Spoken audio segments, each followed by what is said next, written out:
Boa noite, meus queridos irmãos. Graça e paz seja com todos, amém?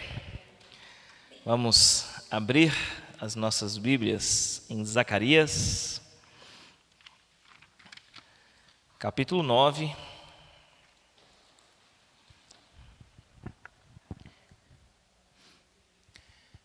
Zacarias, capítulo 9. E hoje vamos ler apenas 2 versos, verso 9 e 10.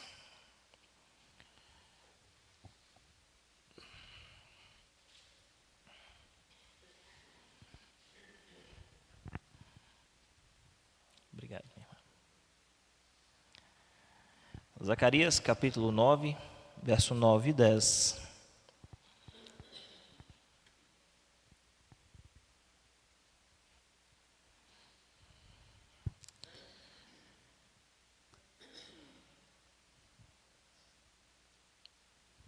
Amém? Diz assim: Alegre-se muito, ó filha de Sião, exulte, Jerusalém. Eis que o seu rei vem a você, justo e vitorioso, humilde e montado num jumento, um jumentinho, cria de jumenta.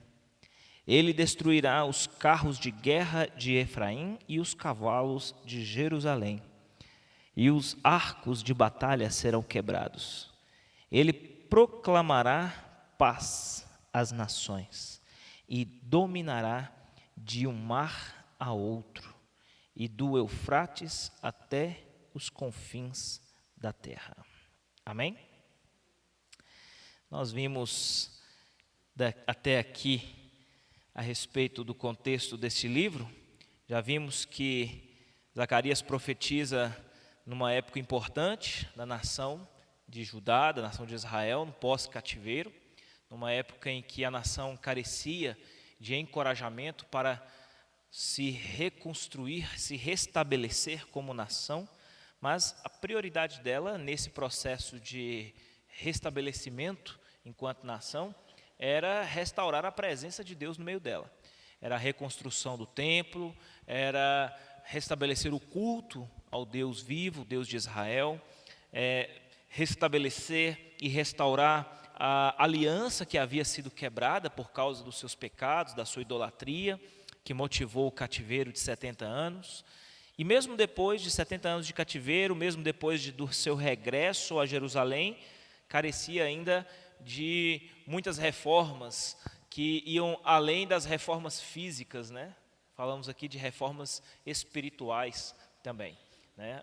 Embora tivessem passado tanto tempo sendo disciplinados no cativeiro, parecem ter saído de lá e retornado para casa carregando ainda alguns daqueles velhos pecados, né, que deveriam ter sido deixados lá na Babilônia, mas eles trouxeram com eles de volta para casa e ainda manifestavam isso. Isso mostra para nós que o problema do pecado não é o meio que nós estamos, né? Existe uma filosofia, né? Jean-Jacques Rousseau, né? Que diz que o homem ele é essencialmente bom, ele já nasce bom. O que contamina nele é o meio que ele vive, né? Então, ou seja, todos os homens são bons. O que contamina ele, o que corrompe o ser humano é o meio que ele vive. E a gente aprende na palavra de Deus que isso não é verdade, né? Pode até contribuir, influenciar para que ele piore mais, né? Que ele realce aquilo que já existe de ruim, de mal dentro dele, né? Mas nós vimos que os judeus, eles pecaram em Jerusalém, foram para a Babilônia, 70 anos, voltaram da Babilônia carregando uma influência cultural, religiosa muito forte, né? Isso é verdade, né? Há uma influência, né? Há um realçar daquilo que já é mal aqui dentro, né? Que já está aqui dentro, né? Talvez é aquela questão, né, que ajuda só a empurrar para fora aquilo que já está aqui, adormecido, né? Mas o ser humano, ele é de fato essencialmente pecador, ele já nasceu, já foi concebido assim, né?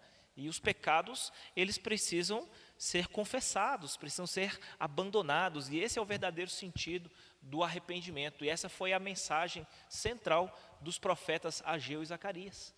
Ou seja, essas pessoas precisavam de fato reconhecer os seus pecados, abandoná-los e estabelecer esse conserto com Deus, esse conserto com o Senhor. Mas depois de longos anos de tratativas do próprio Deus com o coração dessa nação, Deus então faz promessas para esse povo. Promessas de que Ele haveria de restaurá-los, de abençoá-los grandemente, né, fazendo com que eles novamente pudessem desfrutar de muitas bênçãos que haviam sido perdidas por causa do pecado anteriormente deles. Deus haveria de reaver todas as bênçãos que eles perderam, né, a prosperidade, né, a terra, tudo aquilo que acabou se esvaindo com o tempo, como uma forma de Deus disciplinar. Deus diz que então haveria de reaver tudo isso para eles, de maneira que a presença deles se faria viva, real no meio dessa nação novamente. Deus seria de fato Senhor e Rei sobre essa nação, e não somente isso, Deus não somente abençoaria a vida deles, mas também abriria os portões da cidade para que outras nações viessem de diversas partes do mundo para chegar até Jerusalém e ali buscar a face do Senhor. Então Israel novamente voltaria a ser o canal da graça de Deus para os povos à sua volta. Esse foi o propósito de Deus desde a sua origem, desde Abraão, né, fazer que essa nação pudesse ser um instrumento, um canal da graça dele para todos os povos. E depois, passado algum tempo, nós iniciamos no capítulo 9 uma série de oráculos, né, de profecias que Deus estava dirigindo àquela nação a respeito de um rei que viria. E nós vimos na semana passada a primeira característica desse rei. Os irmãos lembram qual era a característica desse rei? Era um rei guerreiro. Lembram? Que era um rei que viria para guardar o seu povo, guardar a nação, proteger o seu povo, e ele haveria de destruir todos os inimigos de Israel. Todos os inimigos haveriam de sofrer nas mãos desse rei guerreiro. Mas hoje nós temos uma característica diferente desse rei.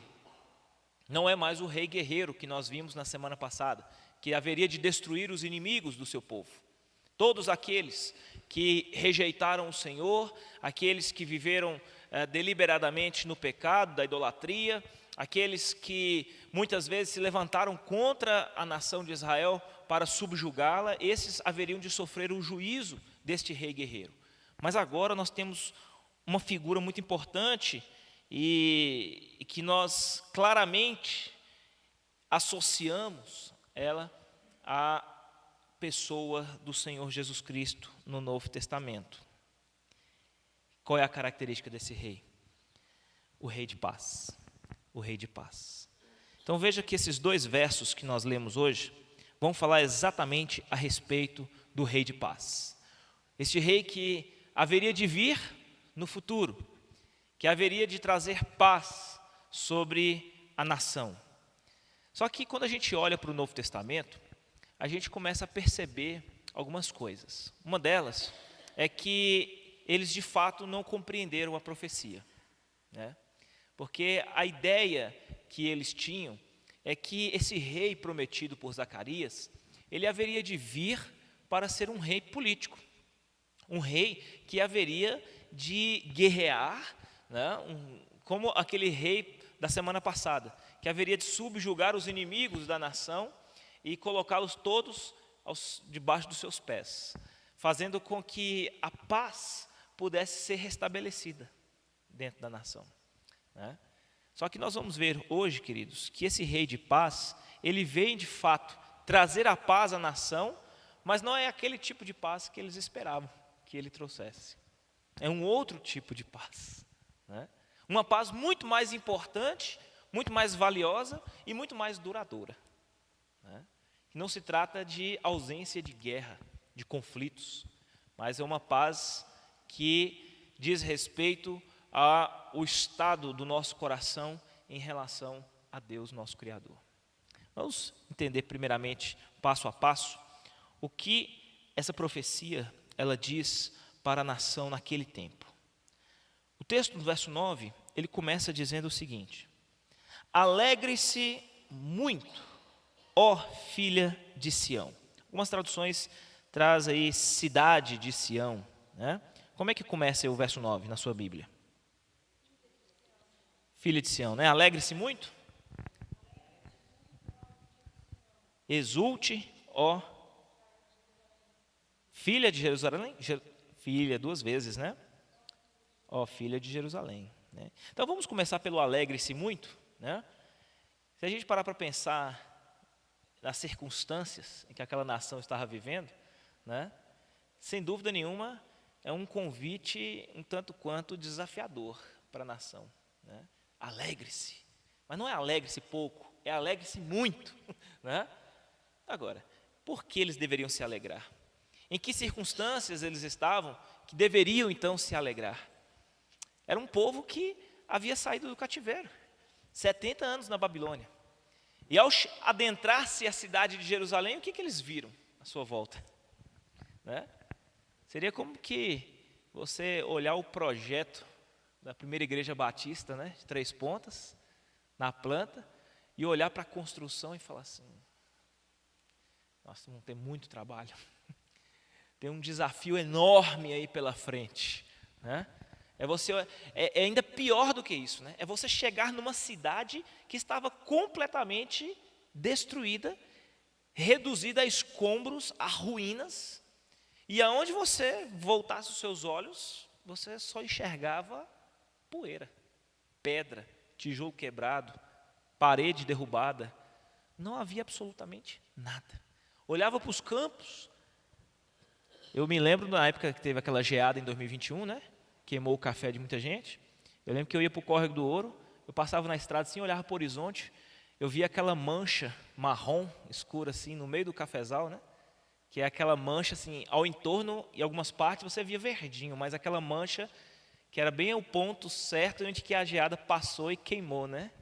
E aquela mancha marrom escura, isso dava uma tristeza na gente ver aquele, né? E eu senti uma tristeza, porque eu passava antes, via aquele negócio verdinho, bonito, e agora eu passava lá, via aquela mancha marrom escura, e eu pensava, não era só na fiura que estava não, mas no prejuízo, né? Na tristeza, né? A gente imagina os donos de café que perderam tudo, né? Que investiram seus recursos, chegam lá e não vão colher absolutamente nada. Alguns tiveram que cortar ao meio a planta, né? Outros tiveram que esqueletar tudo, arrancar da raiz para plantar do zero, né? Então imagina o desespero, né? A nação de Israel chega e encontra uma cidade completamente varrida, destruída, como um furacão lá nos Estados Unidos, que passa aquele tornado assim e leva as casas, leva tudo, e aí no final a gente vê aquelas reportagens, né, na televisão, mostrando aquelas casas de madeira tudo destruído, e aquele monte de gente lá com as pás, jogando e recolhendo os escombros, tentando ver se consegue recuperar alguma coisa, e não sobra absolutamente nada. E o convite aqui é: alegre-se muito, ó filha de Sião, exulte, ó filha de Jerusalém.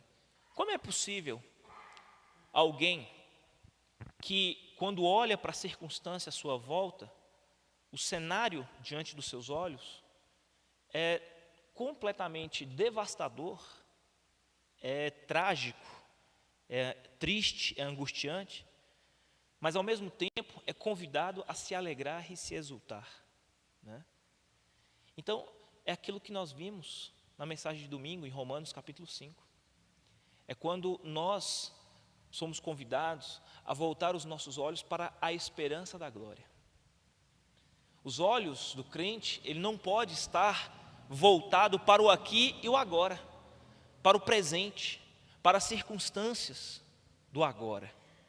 Somos convidados a nos alegrar e a nos exultar no Senhor, apesar da circunstância, apesar do cenário do presente, porque a nossa esperança está projetada para o futuro, certo? Então, o convite para a alegria, e como eu disse, e novamente vou dizer, né, não é qualquer tipo de alegria, né, é alegre-se muito, é exulte. Isso é um convite para tirar os seus olhos do aqui ou agora e olhar para aquilo que Deus vai fazer no porvir, para as promessas de Deus no futuro, né? Então, isso é muito importante para nós. Nós termos uma consciência clara a respeito das promessas de Deus e de colocarmos a nossa esperança nisso, na fidelidade de Deus em cumprir as suas promessas. Quais são os nossos problemas? Quais são as nossas angústias?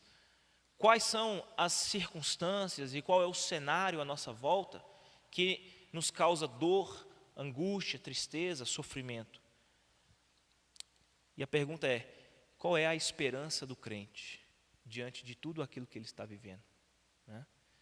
É interessante quando a gente para pensar em Jó, na história de Jó, né? O cenário à volta dele era o pior possível, né?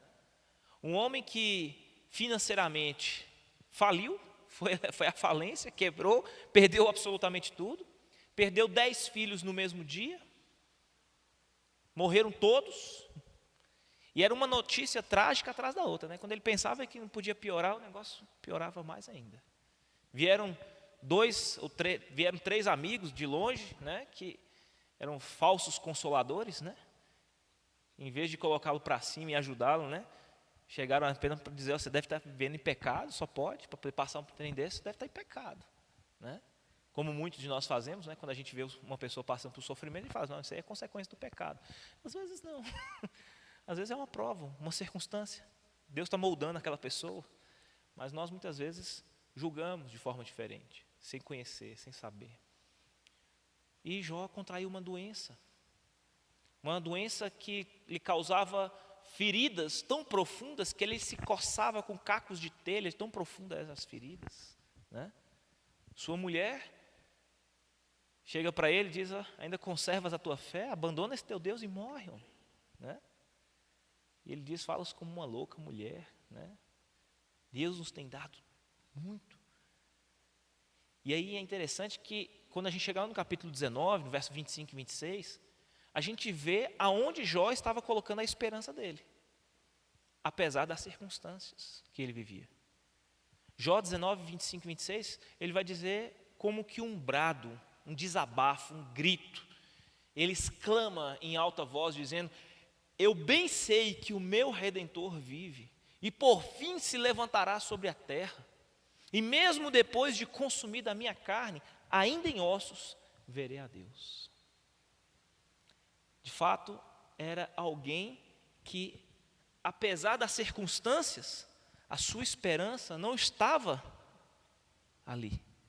O seu olhar se voltava para adiante, para o futuro, né? Para aquilo que Deus era e aquilo que Deus poderia fazer. Sabe como tem muitas pessoas que passam por sofrimentos na vida?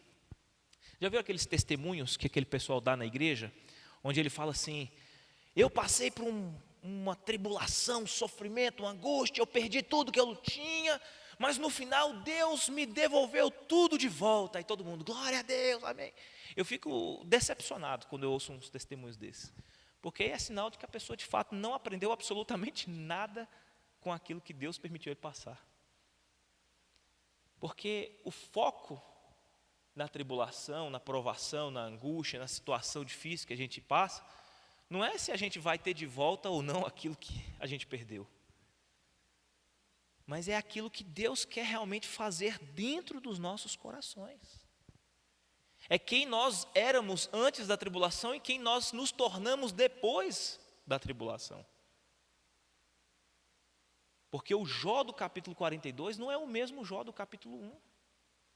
Quem é o Jó do capítulo 1? Um homem temente, reto, honesto, desviava-se do mal, né? Um homem de boa reputação, de boa fama, boa índole. Talvez o Jó do capítulo 1 fosse um tipo de crente satisfatório, um padrão de crente, o bom crente, aquele que ninguém podia falar nada, está atendendo a todos os requisitos, né? Mas quando a gente chega no Jó do 42, é um Jó bem diferente. Quando ele diz assim: antes eu conhecia a Deus apenas de ouvir falar, mas agora os meus olhos te veem. Então, quem é você antes da tribulação e quem é você depois da tribulação? O que Deus realmente mudou na sua vida, dentro do seu coração, através da circunstância que ele passou? E durante a tribulação, aonde a sua esperança ela estava firmada? Por isso, Deus, ele convida a nação de Israel a se alegrar muito, a exultar no Senhor, embora as circunstâncias não fossem nada favoráveis para isso, né? Mas outro ponto importante nesse texto aqui, queridos, é o título que ela recebe, né? Filha de Sião, filha de Jerusalém, né?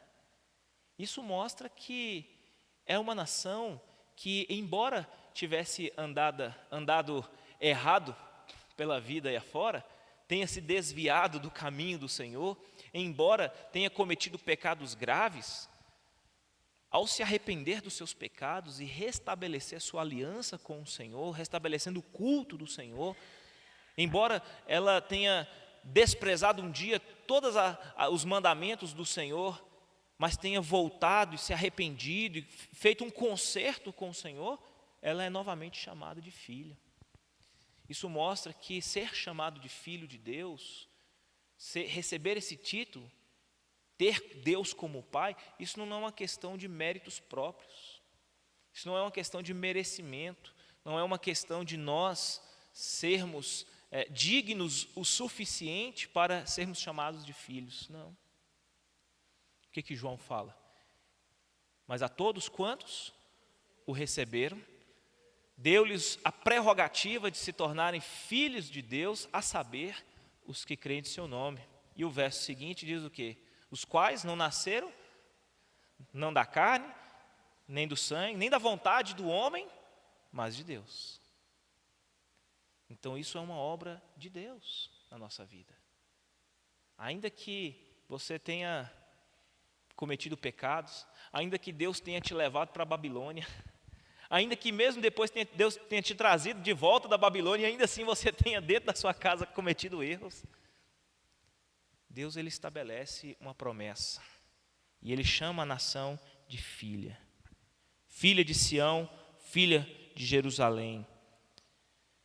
Esse título é dado como um sinal de uma nova aliança feita na esperança do Senhor. Por que Deus está chamando ela de filha de Sião e filha de Jerusalém?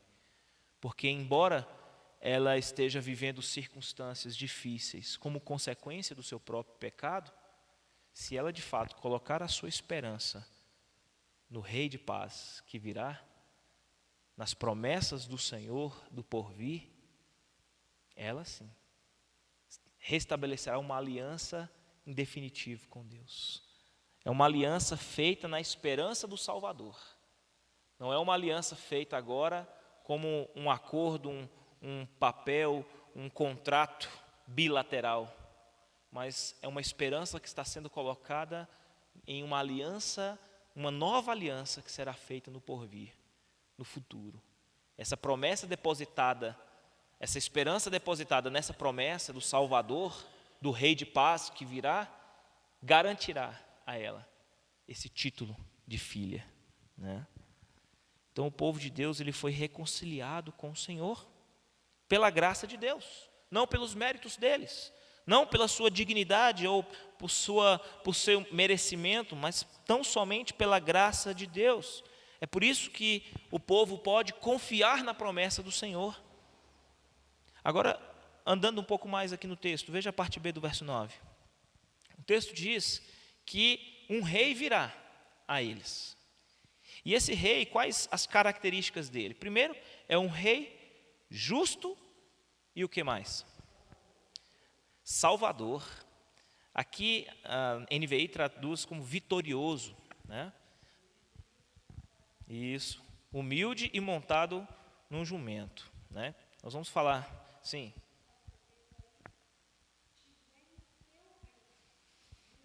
Justo e salvador, né? Esse rei que é justo e vitorioso, é interessante a gente notar que essas características elas casam perfeitamente com a missão deste rei. Então, esse rei, ele virá. Ele virá de uma maneira. De que maneira? Montado no jumentinho. E ele é justo e vitorioso. Essas duas características, justo e vitorioso, têm a ver com a missão dele, com o resultado final da sua missão. Humilde, montado no jumento, tem a ver com quem ele é, certo? Então nós vamos entender bem isso daqui, o que essa profecia está querendo dizer. O seu rei, ele vem a você. Quando a gente tem a visão do rei, quando o povo judeu naquela época tinha uma visão a respeito, o imaginário, né, daquela época, quando pensava num rei, que tipo de rei era? Qual era o perfil dessa pessoa? Um homem cheio de glória, adornado de ouro, né, uma coroa de ouro sobre a sua cabeça, né? Os reis, de modo geral, eram reis guerreiros, reis que acompanhavam seus exércitos no campo de batalha. E para que eles pudessem ser velozes junto com o seu exército no campo de batalha para destruir os seus inimigos, eles iam para o campo de batalha guerrear montado em quê? Em cavalos. Cavalos. No entanto, esse rei aqui, ele não é um rei guerreiro. E ele não vem para guerrear. Ele é um rei de paz. Ele é um rei de paz. Então, sim, exato. Agora, o fato dele ir montado no jumentinho, isso não diminui a glória e a honra que ele possui por ser rei. Até porque, quando nós pensamos na cultura de Israel e nos mandamentos que Deus havia já dado à nação lá em Deuteronômio, os reis de Israel, eles seriam coroados e eles haveriam de adentrar a cidade de Jerusalém em direção ao seu palácio, montados em jumentos. Assim foi a coroação dos reis de Israel. Todos eles foram montados num burrinho, num asno ou no jumentinho. Essas são as palavras, né, usadas na tradução para se referir ao mesmo animal, certo? Então, por que isso? Deuteronômio, capítulo 17, verso 16, há um mandamento de Deus para que os reis de Israel não acumulassem para si cavalos, nem mulheres e nem muito ouro. Esse era um mandamento de Deus. Os reis de Israel, eles tripudiavam nações cujos reis se portavam arrogantemente montados sobre os seus cavalos. Lembra daquele salmo que ele diz assim, muitos fazem menção de carros e cavalos, mas nós fazemos menção do Deus no nome do Senhor? Então, a ideia é justamente essa, eles tripudiavam aqueles que possuíam cavalos, porque eles acreditavam que Deus era o Senhor que guardava o seu povo e protegia eles. Então eles seguiam essa tradição de que os reis, ao serem coroados, eles de fato montavam num jumentinho. Então um sinal de que aquele de fato era o rei ungido pelo Senhor e coroado para governar a nação, eles adentrariam sobre um jumento, né? Então, embora ele escolhesse uma postura humilde e não fosse um rei guerreiro, porque para ser um rei guerreiro no campo de batalha, ele não poderia entrar no campo de batalha com um jumento, porque o jumento não tem essa força e velocidade toda para poder guerrear. Eles iam a cavalo, mas sendo rei de paz e não usando o cavalo para isso, mas um jumento, ele é identificado, caracterizado como o verdadeiro rei da nação. Um rei que é cheio de glória e de honra, ainda que humilde, ainda que vindo para promover a paz e não a guerra, mas era um rei, e um rei verdadeiro, um rei ungido e escolhido pelo Senhor, para governar o seu povo, né? E esse rei, ele vem para promover a paz, mas que tipo de paz nós estamos falando, né? Não é a paz entre as nações que estão em conflito, que estão em guerra. Não é a paz que nós tanto esperamos que o povo lá da Síria tenha, lá na faixa de Gaza, né, tenha.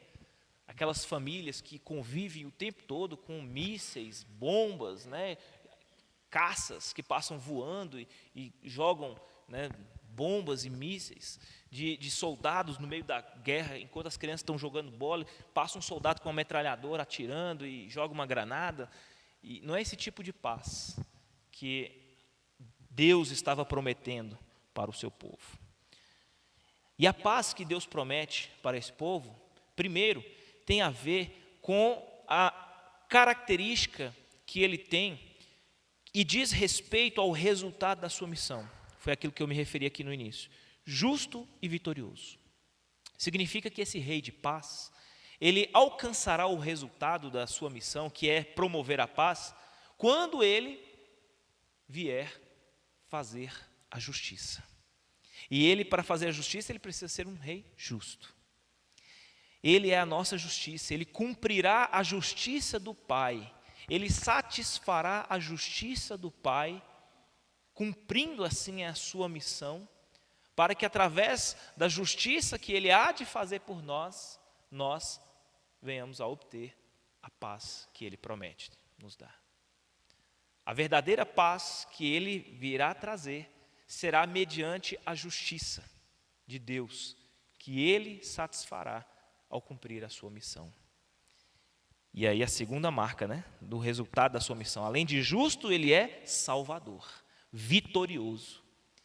Então, além de satisfazer a justiça de Deus, ele fará isso com êxito, com vitória.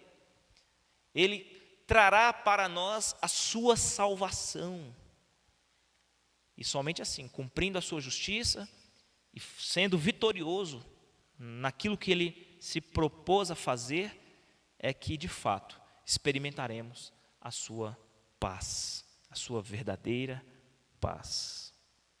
Agora veja só o verso 10, algo interessante, Ele vai dizer: ele virá e destruirá os carros de guerra de quem? Efraim, que é uma das tribos de Israel. E ele destruirá, além dos carros de guerra de Efraim, os cavalos de guerra também de quem? De Jerusalém. E os arcos da batalha serão quebrados. E quando ele fizer isso, o que ele vai proclamar? Paz às nações. Então veja algo interessante, Este rei de paz, ele, primeiro, ele é quem vai promover a paz, com base na missão que ele há de cumprir. Ele vai promover a paz no seu povo quando, primeiro, ele for a nossa justiça, ele for o nosso Salvador. E uma vez sendo a justiça e sendo Salvador, esse rei de paz, ele vai tirar das mãos do seu povo todas as armas. Tudo aquilo que está em suas mãos, que possa representar algum tipo de recurso humano para guerrear, para lutar, ele vai destruir e tirar tudo das mãos do seu povo. Para que, enfim, assim, a paz, ela seja cumprida, seja concretizada. Agora veja bem, o que realmente essa paz, ela significa. Novamente, Romanos capítulo 5, verso 1. Justificados com Deus, temos o quê? Temos paz com Deus. Ele é a justiça nossa. Quando ele satisfazer a justiça de Deus e assim nos justificar, aí sim. E é aquilo que nós dissemos domingo, Não se trata de guerra, uma guerra épica entre dois inimigos, não. Se trata de um rei e de um mero vassalo, que está ali reivindicando diante da autoridade do seu rei ser dono de sua terra. Mas o rei chega para ele e fala: não, meu amigo, eu sou dono de tudo isso aqui. Você não tem nada que é seu. Mas ele fala: não, esse pedaço de terra aqui é meu. E ele se propõe, com coragem, a lutar e guerrear contra esse rei. Só que esse rei, ele ri, ele zomba da arrogância, da presunção desse homem. E muito facilmente ele abate esse homem, até ele ficar no chão, humilhado.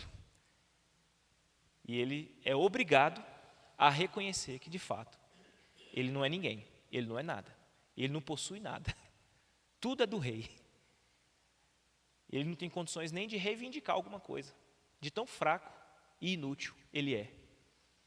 Só que um belo dia esse rei chega para esse homem e convida ele a adentrar-se no seu palácio e ter livre acesso ao trono dele. E ali uma aliança é feita, uma aliança de paz, onde os conflitos que existiam entre os dois é cessado. Uma bandeira branca é erguida. Mas sob a iniciativa de quem? Do rei, não do homem. O acesso livre ao trono foi um convite que partiu de quem? Do rei, não daquele homem. E isso mostra a graça de Deus sobre nós. Uma vez que Ele nos justifica, uma vez que Ele nos redime, nos perdoa, somos salvos dos nossos pecados, da nossa condenação eterna, somos agora, tivemos nossas armas arrancadas das nossas mãos, tudo que é recurso humano para guerrear, se rebelar contra o rei, é tirado das nossas mãos, é quebrado, é destruído, nós ficamos desnudados, completamente humilhados diante desse rei todo-poderoso. E agora ele estabelece uma paz, ele proclama paz. E é interessante que ele proclama paz, no verso 10 ele diz, ele proclama paz às nações. Porque essa reconciliação, esse findar de um conflito entre Deus e os homens, não é algo exclusivo para o povo judeu. Mais uma vez aqui uma promessa que se estende não só os limites de Jerusalém, mas para as nações, para os gentios, né? Onde todos os povos, não só judeus, mas povos de todas as nações, línguas, raças, tribos, todas elas desfrutarão das benesses dessa aliança que está sendo feita, dessa proclamação de paz. E ao final, verso 10, nós vemos aqui que ele dominará de um mar a outro e do Eufrates até os confins da terra. Significa que a autoridade, a soberania e o governo desse rei não terá limites. Toda a terra estará debaixo do seu poder, da sua autoridade. Aquele rei que adentrou-se montado no jumentinho, humilde, né? Aquele mesmo rei foi o rei de paz, o rei que resolveu todos os problemas que estavam além do nosso alcance, né? Deus, é interessante, né? A maneira como Deus ele usa figuras e cenários contrastantes para revelar o poder e a glória dele. Já percebeu isso? Davi, garoto, né? Magricelo, cuidando das ovelhas do pai, né? Inútil, nem era contado como filho. Samuel chega para ungir os filhos de Jessé, Jessé fala, não, eu tenho esse daqui. Eu falo, não, não é esse daqui não. Não, então deve ser esse daqui. Então, não é esse não. Não, então se não é esses dois, é esse daqui, com certeza. Não, não é não. Até chegar no último, Samuel fala, não tem mais nenhum não? Não, tem um ali, mas não presta para nada não. Está lá cuidando das ovelhas. Eu nem considero ele como filho, né? É aquele lá, né?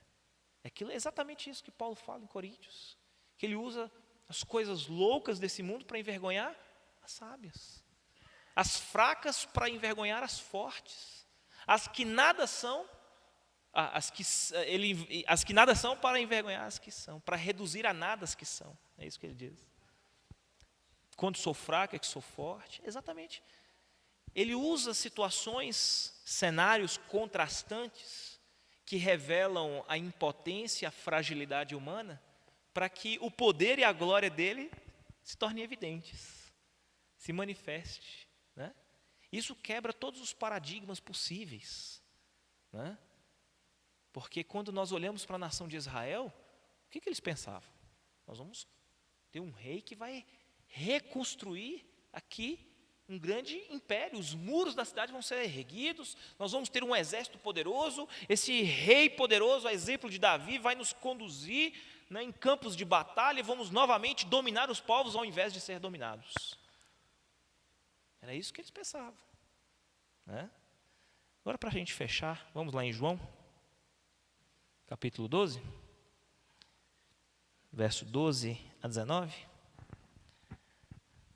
para o cumprimento dessa promessa, dessa profecia.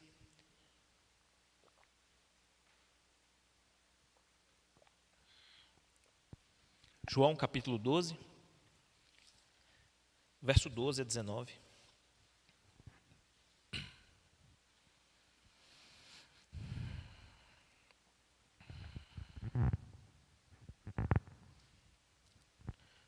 João capítulo 12, verso 12 a 19 diz: No dia seguinte, Jesus, que havia sido ungido em Betânia, depois dessa história, no dia seguinte, a grande multidão que tinha vindo para a festa, ou aqui a festa da Páscoa, ouvindo falar que Jesus estava chegando a Jerusalém, pegaram ramos de palmeiras e saíram ao seu encontro, gritando: Hosana, expressão aqui hebraica que significa salve. Bendito é o que vem em nome do Senhor, bendito é o Rei de Israel. Jesus conseguiu um jumentinho e montou nele, como está escrito: Não tenha medo, ó cidade de Sião, ó filha de Sião, eis que o seu rei vem montado num jumentinho. A princípio, seus discípulos não entenderam isso. Só depois que Jesus foi glorificado, eles se lembraram de que essas coisas estavam escritas a respeito dele e lhe foram feitas. Quanto tempo demorou, para eles associarem aquela cena à profecia que havia sido feita, Só depois que Jesus foi glorificado que eles caíram a ficha e foram entender, A multidão que estava com ele, quando mandara Lázaro sair do sepulcro e o ressuscitara dos mortos, continuou a espalhar o fato. Muitas pessoas, por terem ouvido falar que ele realizara tal sinal milagroso, foram ao seu encontro.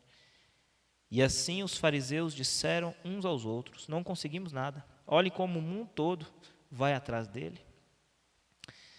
Sabe o que é interessante aqui, queridos?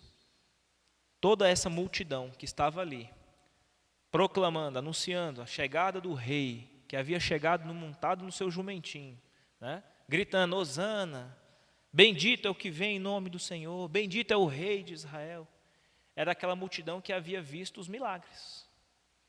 Ele ressuscitar Lázaro, que se apoiava naquela fama de um Jesus que operava muitos milagres, que era poderoso. Por isso eles acreditaram e associaram a figura desse Jesus como um rei que viria para lhes trazer a paz, conforme vimos lá em Zacarias. Não, era um rei que haveria de resolver os problemas políticos, sociais, econômicos, que libertaria o povo das mãos do Império Romano, que faria Israel novamente voltar a experimentar o seu apogeu. Mas logo quando eles perceberam que aquele Jesus não correspondera às suas expectativas, a mesma multidão que gritava: Hosana, bendito seja o nome do Senhor, salve o Rei de Israel, estava gritando: crucificam, crucificam, crucificam. Qual é o grande perigo de nós não compreendermos de fato a mensagem do Senhor? Qual é o grande perigo de nós muitas vezes interpretarmos erroneamente as Escrituras e criarmos falsas expectativas a respeito de Deus nas nossas vidas? É de muitas vezes, em meio a circunstâncias difíceis, não conseguimos colocar as nossas esperanças na promessa. E acabamos voltando os nossos olhos e corações para o aqui e agora, para o cenário que está à nossa volta. Isso causa no nosso coração pavor, desespero, medo, além de muita frustração com esse Deus.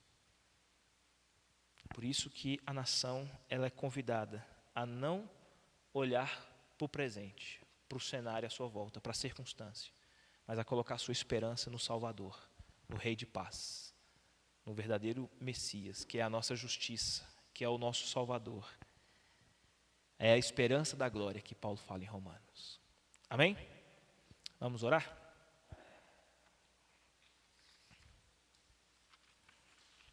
E vamos pedir a Deus que nos abençoe. Mas Gislene, pode fazer essa oração por nós?